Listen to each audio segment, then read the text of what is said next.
Find yourself a booth, order up a cold one. This is the Springbar.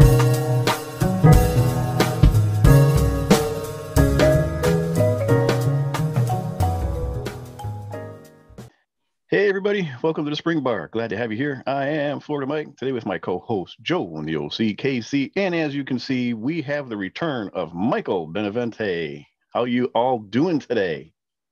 Well, sir, well. Good, man. I'm excited. This is cool. My first time meeting Michael. Meeting via internet, but still.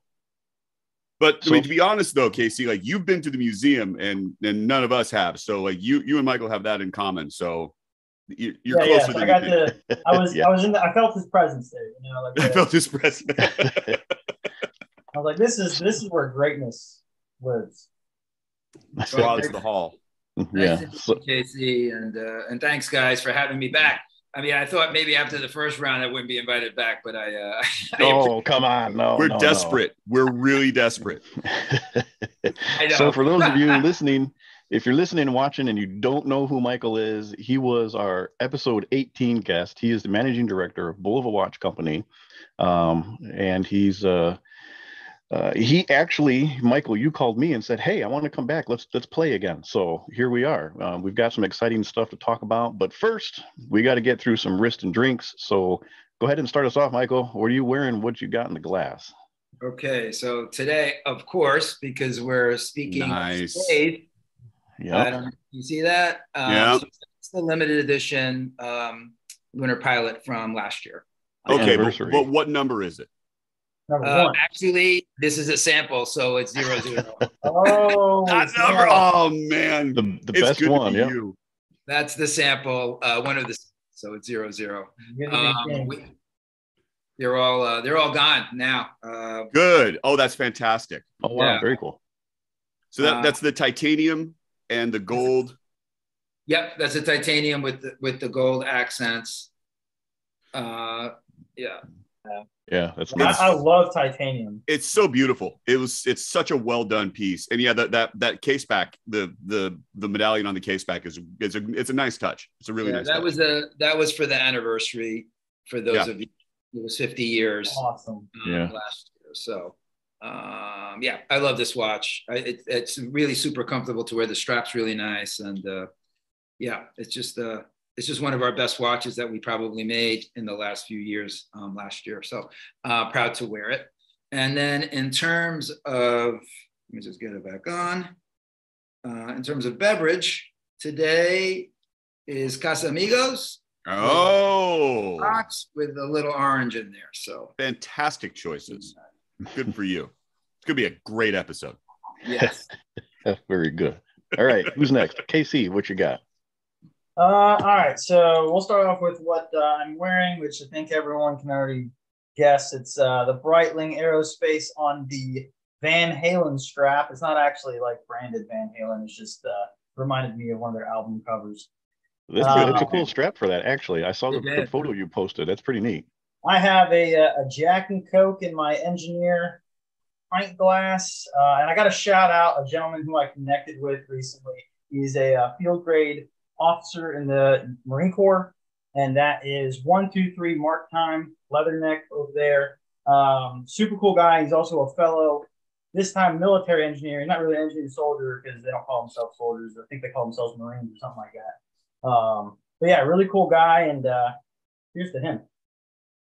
Jack and Coke. That tastes like my 20s. Well, Mike, I'm still in my 20s. So what do you Yes, very true. That's an appropriate drink for you then. Joe, what you got? I am still in the midst of our one watch challenge, and I have got the deep sea chronograph. Not even it's on that sort of herringbone maroon. It's nice, it works, but it's getting hard, man. It's getting hard.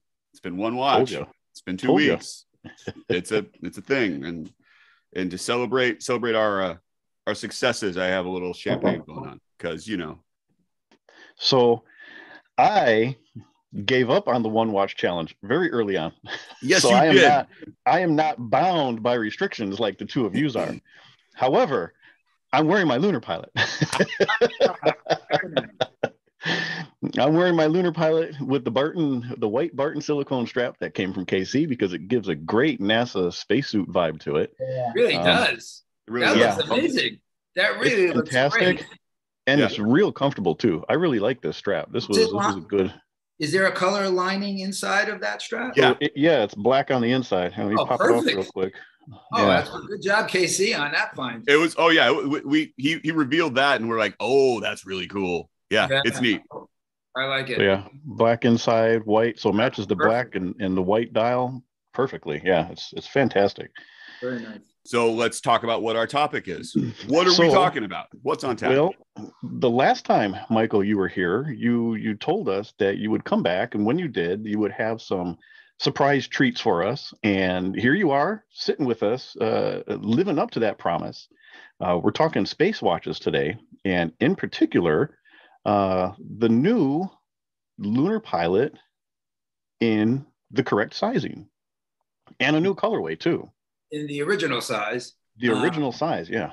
But I think if we could take a step back, if you guys will allow me that, I think just so that everyone knows the history, I mean, why? I take it for granted sometimes, but the big headline is always that Bulova was in space 46 different missions. So I know there's another watch brand, that was directly linked to the Apollo mission. But we were super embedded, Bulova and Accutron, first Bulova, as early as 1957. And then later on, through all the missions, including Apollo. So that's with instrumentation panel, timepieces, Accutron being the most accurate watch, launching in 1960. And also because of the relationship that we had with Omar Bradley being the last 5-star general in the United States, later retires and goes directly to the Bulova Watch Company as the chairman of the company. So really deep ties into military. Some people know, some people may not be aware that Bulova also had a separate company outside of timekeeping and watches that was called Bulova Defense. And so Bulova Defense was also very much embedded with the U.S. military on a lot of different projects beyond, timekeeping. So munitions, optics, opticals, quite a bit, and had separate facilities out on Rhode Island, Long Island, middle of the country in the Midwest. So really interesting ties there. It's always interesting because every once in a while I'll see something crop up and there's like a Bulova branded minesweeping materials and other additional military paraphernalia. And it's like, that's pretty cool. It's nice that there was this really broadened expanse of what Bulova did as a company, not just in defense, but in science as well. But I mean, I know that the Accutron timepieces were part of the actual in the capsule and on a lot of the satellites, and there's still a couple on the moon as far as I know. Accutron is still in space technically. Yeah. The first was the Explorer 6. It was a satellite booster rocket, and that was launched in 1959. So that was really the first foray into space for Bulova. And then we went into the first transatlantic satellite television broadcast in 1962. And that went up with a Telstar 1 satellite. Again, these were really, early days of all of that. And then we end up in the command module, the instrumentation panel, with Accutron clocks in all of Gemini missions. Right. So really a deep history. So I say that just to set it up, because I know there's a lot of different groups of folks, that'll end up watching and listening. And it's not like we just jumped into this, and it's not like we're copying someone else. This is not new. No. And if anything, we have a richer, even more authentic history than a lot of other folks do. I say the same thing, although we're not talking military, although military and NASA kind of go hand in hand. But on the military watch side, I mean, certainly Bulova, with very authentic ties, in making military timepieces. Well, there's always those questions, and I see them on a regular basis. There's the Accutron instrumentation panel that it was in fighter jets, and then there's the 8-day clocks. It's gone back for generations, and there's that whole line, the tagline, the watch that won the war. So the history is so deep and it's so broad. So it's nice that we get the chance to kind of, reveal a little bit more of that and to have that raise awareness of it, because, people don't think about Bulova in terms of longevity, but they certainly should. We did a poor job. I mean, to be honest, there were decades that the company did, and it's easy to Monday morning quarterback, but we did a poor job of telling that story. And so that's why it's important today, that we're really exposing all new generations, including myself. I mean, I didn't know half the stuff I know today, before I joined the company. But that leads us in sort of the next question, because I know that this really comes along with the beginning of your tenure at Bulova, and it has to do, like, essentially right when you started was when the Moonwatch kind of showed up and got onto people's radar, and you were sort of an impetus in doing the reissue, right? Could you talk about that story just a little bit? Yeah, and I kind of went in depth, I think, the first time I was on the show with you guys. So I'll just do the quick Cliff Notes version. But basically, the astronaut who went on that mission, he was the commander of the mission. I'm not allowed to say his name. So that's you can Google it yourself. You can find out. Yeah. My attorney's in my head. Yeah, right. But anyway, the commander was on the mission. He took off on the Apollo 15 mission, and the Omega watch, because obviously we all know Omega was on the mission, and that's what he was wearing. It was his issued watch. It was the issued watch, and you're allowed to bring 7 personal items. At the time, astronauts were allowed to bring 7 personal items. They're all registered. It's public. It's an open public act, so you can see, if you go back research, you'll see the 7 items that particular commander had on that mission, and one of them was a Bulova chronograph. And so he goes up into space. They land on the moon. He had not walked yet, had not been out, and unfortunately, there was a problem, with the issued watch. And because timing, of course, is super important, air and how much time you can be out, come in, all of that. He needed a watch to wear. And so he wore the Bulova chronograph on the mission. He walked the moon. It was actually the first time the moon rover was driven on the moon, and he drove it with the Bulova watch. And he also had a whole lineup of experiments that he had to do on the moon, that particular mission. And he was able to conclude all of that wearing his Bulova. Gets back in, leaves, splashes down. There's actually a photo of him wearing it, on that raft, when they pick up the astronauts from the ocean. And he's wearing the Bulova chronograph. And that's pretty much the end of the story. And we really didn't know anything about it for over 40 years. Never knew the photo. Yeah. Yes, that's exactly. It. Oh, yeah. Yep. Yep. Great find, Casey. And so he calls the office, as he would, and the previous management who was here at the time takes the call, and they start having this conversation. And he really was looking to sell the watch to the company. He wanted at the time about $1 million for the watch. And I guess, they were negotiating back and forth. At some point he drops off on the negotiation, and the previous management never heard back from him. They had, I think, maybe even had reached out back, see, where he was. And actually I started with the company in October of 2015. And the one day in October, I just had literally, I think I was with the company a week, and I turn on my computer, and one of the things that pops up is Bulova watch, sells at auction record $1.6 million. Right. Yeah. So that was my education, my first education on that there actually was a Bulova watch that went on the moon. I remember reading that there had been a discussion about it, and there were these rumbles and these rumors that there was a Bulova that was on the moon, but maybe it was something else. And at one point, somebody actually reached out to the astronaut. And there was a question of whether it was a Waltham or it was something else. He couldn't remember the brand, and actually went to the safe deposit box where he had it, and was like, "Oh yeah, it does say Bulova on it." And that sort of launched this whole tirade that led to a bit of the auction, probably led to his discussions with the company prior to your management. But then once that showed up, and you alluded to this the last time we talked about it. How long was the development of the first Lunar Pilot? From the time that you from that to release, it was real short. Yes, because we had the product development team had been able to get photos of it. We never had the watch in our possession, but we did receive, pretty good photographs of it. And so once the watch was revealed to have been on the moon and was authenticated to have been, because the team at the time, I guess, notified NASA. The astronaut gave us the person to contact at NASA to, verify that all the story that, he was telling was true.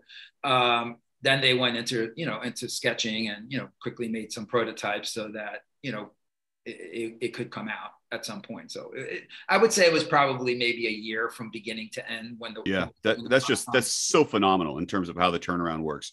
From photo to final piece. That's right. Fantastic. And it was the 262 hertz movement with the sweep second hand and all the other bits and pieces. It's the precisionist movement. Right. It's pretty much a precisionist movement with a couple of minor, variants. Right. In it. So, which is just a phenomenal movement. I mean, every time I wear this watch and I look at it and I operate the chronograph and the reset functions, I mean, it offers everything you want a movement to do, and it's such a great package. It really is. I absolutely love wearing this watch. Not for an entire month, but I love wearing it. I'm going to tease a future episode, which will come later in late spring. And we're going to have a nice conversation about the precisionist movement. And I think a lot of watch fans and aficionados will be happy with some of the things we're working on. I'm so looking forward to that. That's going to be so much fun. Yep, absolutely, for sure. Stay tuned for that episode. I've already invited myself back. You're welcome. You're absolutely welcome. He's the fourth member of the show now. I'm available. So what are we talking about today? So there's a new release, essentially. Yes. So basically, okay. There's a new release. It's coming at the end of this month, January 23. And what's exciting about the new Lunar Pilot that's coming is that listening to the community, let's call it the community, size has always been, let's say a hot point. And certainly around the Lunar Pilot, always a hot point. So the Goldilocks of watches, as you explained it one time before. It's Goldilocks. Yeah. That was definitely the reason why I sold mine was because it was just too big for me. Yeah. Yeah. It's so funny, right? Because Mike loves his. He's worn it. I've tried one on, and I don't own one just because the size doesn't work for the shape of my wrist. But Mike's thrilled with his and wears it a lot. So it's that weird thing. It's like, how do you make that decision? How do you decide what's going to work, what's going to go well, and best fit for everybody? It's a big deal. Well, and I think also, there's been a change over the last 2.5, 3 years, maybe 3 years, in which for so many, for probably 20 years, with the launch of Panerai, right. 46 millimeter cases, watches couldn't get big enough. And so watches were big. And then, I think let's call this last generation coming through. And Casey, I don't know how old you are, but, I'm assuming you're in that range maybe of, it's that next wave coming through, and they're looking back, which I love. I mean, I love it. They're looking back and they're appreciating the size of the watches back, 60s, 70s. But I think, talking Bulova and its reissues, prior to your coming to the company, they had released a few, quote unquote reissues of the Snorkel 2 and the Lobsters, and those were on the large side too. And then the Lunar Pilot was your first the Archive series watch, correct? Yeah. And that started large, but then as you started releasing more Archive watches, you guys started paying more attention to keeping it authentic and to the details and to the size, and they all started shrinking down in size as you come out with more of them. So I think not only listening to the what did we call it? The family? The community? The community. There you go. Thank you. But just appreciating coming out with reissues at an appropriate size, a correct size. And I think that really keeps the spirit and the history of the watch alive. And I think more so with what this new size is going to be, I think people are going to go crazy for it. I really do. Oh yeah, I already want to buy. I'm going to have to rebuy the Bulova. Yep, I'm in.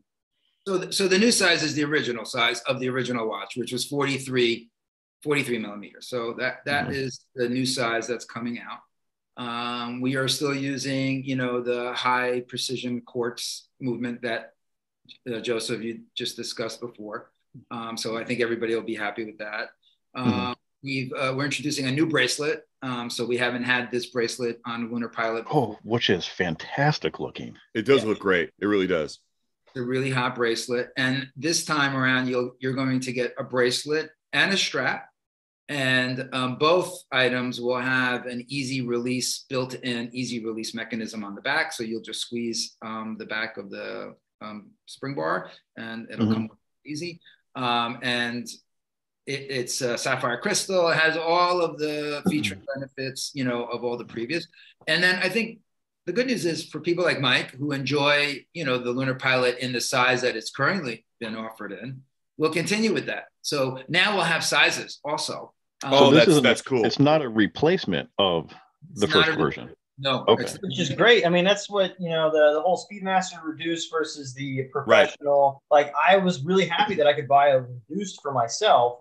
And then, like, my dad, who's got a larger wrist, wears the professional. And so having those options, I think, just lets everyone else play along with the Lunar Pilot party here. Yeah, I think it's a fantastic idea. But then there's colorways, too, which I think is really fascinating idea. And so was that kind of an outgrowth of the limited edition that you're wearing? It's like, let's change it up a little bit because it's this beautiful white dial with blue subdials. It's fantastic. Yeah, I mean, and I'm gonna give a nod and appreciation. And I worked at the group, for 8 years, at the Swatch Group, that is. And the job that Omega did with Speedmaster. I mean, the Speedmaster, when I first joined the company, was really only available in one iteration. And over the years, they've done a wonderful job of really building that out into a lot of different variants. And so I've always seen personally, the Lunar Pilot as our Speedmaster. It's without question, for sure. Oh wow, yeah. And there's a reason why the originals, let's call them, right, the black dial. I mean, they look very similar. Why? Because there were specs. There were spec watches from the military, from NASA. So anybody that was bidding on, trying to get into the program had to make the specs. It's like the Millship. The Millship watch, is looking very much like Blancpain, or Blancpain is looking very much like Millship because that was the specs given to us by the military, and we had to make them back. So we're not copying anyone. So we're looking at it's a reduced size a little bit. Did that involve shrinking the case, shrinking the dial? Oh, I was going to ask that question. Yeah. Yeah. Like how because we had room within every. What dictates size always is movement.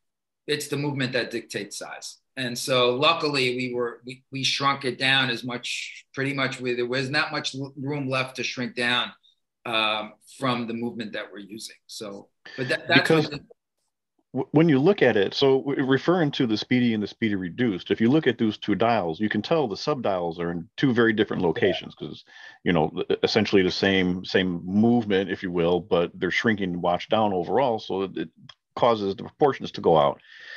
The new Lunar Pilot, everything seems to be very proportionate still to what the larger size is. So it almost makes you wonder where you got the extra millimeters to shave off from. However you guys worked your wizardry, I mean, it came out perfect. Well, it's just that in the original watch, I mean, we were fortunate. It didn't have to be that size. It could have always, I guess, been smaller. Right. right? The movement had enough space. We had enough space to be able to shrink it down to the original size. Yeah. Again, if you think about that watch product developed 9 years ago, at least 9.5 years ago. Yeah. And the fervor was not at that time to have smaller cases. Yeah. Even I'll go back to 2018. So in 2018, and this is on the Accutron side, we were getting ready and product development for the launch of the 60th anniversary and the relaunch of Accutron. And so we met with a collector community and 3 very close collectors that we have that work with us from time to time.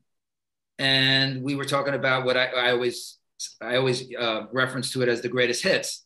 And we went out and picked the most popular designs from Accutron of that time period, 60s to mid 70s. And that's what makes up our legacy. You know, if you go on accutronwatch.com, you'll see legacy, and those are the watches I'm speaking. Yeah, it's such a good collection too. So the debate was in 2018, okay, what size do we make these watches? Because they're pretty small. They're 37, 39. I don't think there's a 40 in the bunch. No, not at all. And the 3 collectors that we were working with at the Empire State Building, where Casey just went, said, keep them the exact original size. Keep them the exact. Are you sure? Are you sure? Yes. Okay. So we did.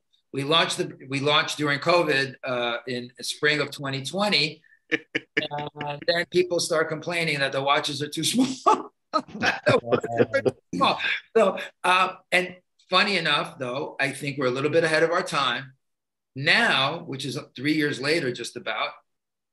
We're starting to see really nice traction with the Legacy collection. And another funny, great development is that women are buying that watch because it fits really great on a lady's wrist. But for guys, you know, who are the purists who want, you know, those 39 millimeter, 38 millimeter watches, we're selling those as well. So again, size, sorry. It's always. Well, but it's a big debate, and it's a really interesting one because it goes across, like, anybody that's looking at the reissue space. There's always a question is, okay, what was the original? What is the reissue? And it's like, okay, it's going to be we're doing a modern version of it. And it was what, it was like a 35 millimeter watch, but now it's a 42 millimeter watch. It's like, you know, you can't really argue with someone who says we have remade as close to the original as possible with whatever modern constraints that we may have, because we're using a different movement. We're using a different setup. But even within that, it's like, okay, you know, the original was 35 millimeters. The reissue is 35 millimeters. Yeah, it might be too small, but it's authentic at that point. So I can't even imagine the discussions that go along and trying to figure out. And you're arguing about millimeters, honestly. Well, we walk a tightrope. Yes, you do. So I think we're getting better. I think we're understanding better. I think watches today, we know, are going to be targeting much more to the community and the watch community, watch enthusiasts. You know, we're going to automatically stay, you know, much closer now to, you know, what the original size, if not the original size. And watches that are more commercial, because, you know, we still sell watches to a lot of people that are not, you know, like us, let's call us, right? That can be, you know, that can be something else. And so let's bring this back again. These are all two watches. There are two varieties, right? There's the original watch, black, you know, the traditional, let's call it Lunar Pilot, that we made the first time. Now in the new size, 42 millimeter, with the bracelet, as I mentioned, and the strap. And then there's the new color, which is a Panda, which is beautiful, with the blue and white dial, blue sub eyes, and a white dial around it. And that comes with a matching blue strap, as well as the bracelet. So bracelet, blue, and black traditional, let's call it bracelet black, you know, strap. So, okay, let's talk about what. Well, hold on. Before you get off on another tangent again, these are the polished cases, correct? The two versions, the traditional black and the Panda, are both in a polished case. That's correct. Okay. I think notably too is these are both no date dials, which I think is phenomenal because that's the way that it should be. I'm not a fan of the date dial. I have the polished no date. I love it. So I think it's fantastic that you made the decision to stay with that. I know one thing that is going to be an issue, I think, with some of these collectors, now that you're getting to the original size, the correct size, they're going to say, well, how come you don't have the bead blasted case? So is that going to be an option down the road, perhaps, having the original bead blasted case in the original size? It could be. It could. I mean, again, as I mentioned just before, to us, it's a collection. You know, the Lunar Pilot is a collection of watches. I mean, some watches are limited, like this one. It came and went. You know, did 5,000 worldwide, and they went pretty fast. So that one's gone, right? And so, you know, maybe we'll retire, you know, some of the original ones, you know, along the way, and come up with, you know. So we'll have a ramp, you know, to play with. So we talked a little bit. And you've got this idea. So there's these two colorways. Was it always going to be like a reverse panda blue? Was it? How did the color discussion happen? Because like blue's it's a great option, and I don't think you're going to get any pushback on that at all in terms of what the options and color sways. Honestly, it was really hard to narrow down. We did a lot of different colors, and so no kidding. That, you know, we sample, you know, and we have others already, you know, let's say in essence prototypes done in different colors. So it really is endless. I mean, you could really come up with combinations, but we always do well in blue, and we know the watch industry, you know, always does well in blue. So it was really a very safe color. It's a really good option. It'll be a really popular option. I imagine that may sell better than the original, because you've already got, you know, you've got the black colorway in another size. But personally, I want the black. I'm going to have to go with black as well, but the shade of blue you guys went with is perfect. It's not overstated. It's almost like a blue jean blue. Yeah. It's awesome. It's a really good option. It's worth noting that, Casey, when you were in the Bulova offices, you got to handle the prototypes. I did, yes. Yeah, and that was, so I think what the big seller for me was the lug to lug, which is a huge sticking point for me. That lug to lug on the new one is perfect. Yeah, it's 34, which is bigger than what I'd normally like to wear, but the lug to lug makes it sit much like, you know, the SKX was able to form to your wrist. I think this new Lunar Pilot has the same effect. So let me ask a question. In the future, who knows? Nothing in the works at the moment, but what if we could do that watch with an automatic? I mean, we could do that. Joe just had a moment. I mean, we could do Salida, or we could do. Oh my gosh! I would free up space in my 7-watch collection for an automatic. That would be nuts. A limited edition mechanical Lunar Pilot, I think, would break the community for sure. Oh my gosh! Yeah, I would. I'm not gonna say I'm a kill because I don't want this being reported, but I might kill for that. Okay, well, there you. I mean, so that's the beauty of this, you know. I mean, and there's nothing that says we always have to stay in that movement. And we, you know, we have Miyota, you know, we have Miyota caliber, you know, in quartz. We don't have. He's still having a moment. Yeah, Michael. The real question is that Joe wants to ask you is it going to be a Luju Parade movement? Listen, it could. It just won't be probably in the next 2 years. It's just because the demands on Le Jeu Paré have been, you know, quite high in terms of business, let's call it. And won't be in the next 2 years, and it won't be under $5,000. Yeah, that's the other thing. I mean, it'll be expensive, but I mean, I could see a Salida, a nice Salida. You know, what we use that in Joseph Bulova collection. We use the Salida chronograph, which is a really nice chronograph. I've said it before. I picked up the Commodore, then I love that. I think the movement is fantastic. I'm sold. There's a Salida in my the LE Double Diver. in the original size. It's a great movement. It's a great, but a mechanical movement on that. Oh yeah. Okay. You were talking about options, like, additional options, other colorways, other options. Could we get like a moon dust actual, packet that we could just sort of sprinkle in to add the right kind of patina? Because the patina mods have been really popular on the bring a little vial. Every watch comes with a vial that you can just sprinkle on moon dust. Yeah. If we're gonna go down weird tangents, all right, I say Bulova needs to square up with that new Mars Omega. What if Bulova launched a Mars capable watch? Hey, you might be onto something. That's the new frontier, really. Right? Yeah. So Casey, get on that. Oh yeah, Roger. Let's talk social media here for a second.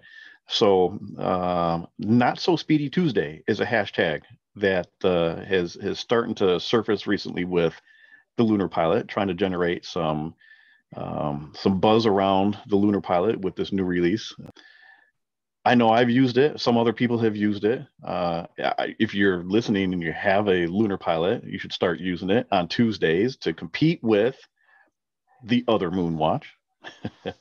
Even an astronaut, for that matter. The Accutron astronaut's killer. It's got the exact same provenance as the Omega. It's been on missions. Phenomenal piece, and every time I post mine, it's always the other space watch, always. So Not So Speedy Tuesday. Yep. Hashtag. Anything else that you want to say about this new Lunar Pilot, Michael? What's the release date for it? When can the average person? When can I buy one? Yes. Today, as of the recording, we're on the 14th. I think we should be out on January 23rd, I believe. Is that a Tuesday? Because actually, it's being launched on a Tuesday. So the 23rd is a Monday. That's when everybody's listening to this episode is on the 23rd. So the Tuesday the 24th. Perfect. It's the 24th. So perfect. So it's on the Tuesday the 24th, I believe.